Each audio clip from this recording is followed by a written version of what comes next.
Okay, let's go over a few common errors and mistakes that we see in early Olympic lifting. So these are very common. It's a new movement, it's very dynamic, there's a lot of things to concentrate at the same time. So these are very common issues that we see happening and things that we can mitigate early on just by being aware of them. So we'll go through a few of them right now so that you are aware when you record and watch your own videos or share them with me, that we can look at them together and know that these are some of the things that we're going to look to adjust. So first thing we're going to look at from the ground, if we're lifting right off the ground, is our setup or starting position with the bar and our hip in relation to that start.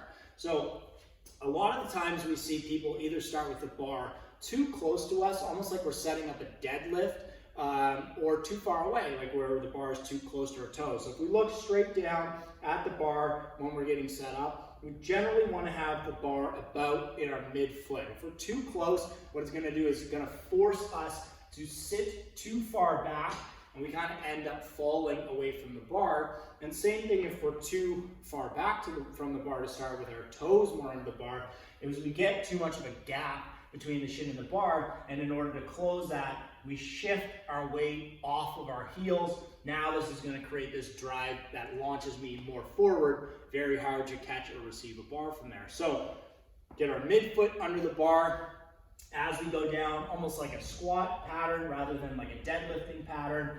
We want to get set so that our shin is against the bar, but we have pushed our knee forward slightly to achieve that position. The second thing with that is the hip in relation to our setup. So if we're coming from more of like a powerlifting background, it's going to be a different setup than your deadlift.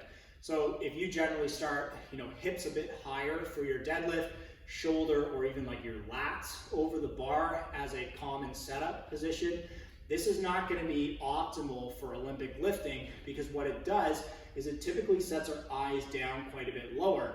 And if you look at great Olympic lifters, what you'll see as a commonality is chest up, eyes forward. So we want to just make adjustments in our body to get into that optimal position for you, which is probably going to be hips slightly lower, especially lower than our shoulders, and a good almost squatting position for the legs rather than that deadlifting position. So if I get the bar set up midfoot, I keep my eyes up as I go down to set up the bar, or I at least bring my eyes up into a position where I can see straight ahead.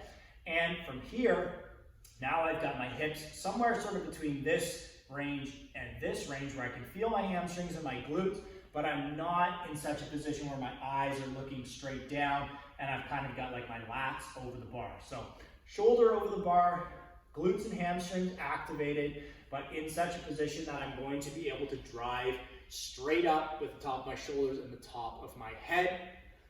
If we don't achieve that sort of optimal position, one of these errors that we see is kind of a quick hip lift. So as the bar is coming up, we get the knee shooting back, and then we have to really compensate with the shoulders in order to start to get the bar to move up, and it begins to look like a deadlift. So we're not lifting with our legs there, we're lifting more with our back and even with our hips.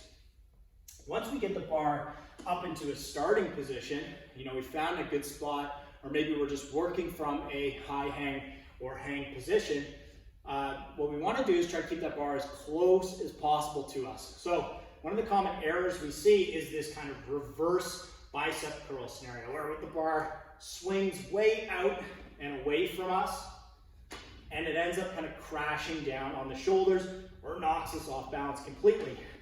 So remember, what we want to do is keep that bar really close to the body, like we're trying to pull up the front of our shirt with the bar, elbows over the bar, and we should get a much smoother transition from a pull to a receiving position where that bar is not crashing on you at all.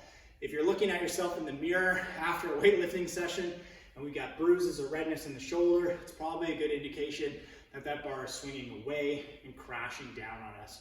So just a few things to be aware of as we're setting up the Olympic lifts, and we're doing them as new lifters, and when we're reviewing our own videos. These are a few different things that we can look for, make sure that we're improving those initial movement patterns so that we can build on that, grow, get stronger, and do a more weight that is going to obviously increase our Olympic lifts. So take that info, review your own videos, see if we see anything like that coming up. Share them with me and I can help you review them. And as always, we're going to build on this information in our next video.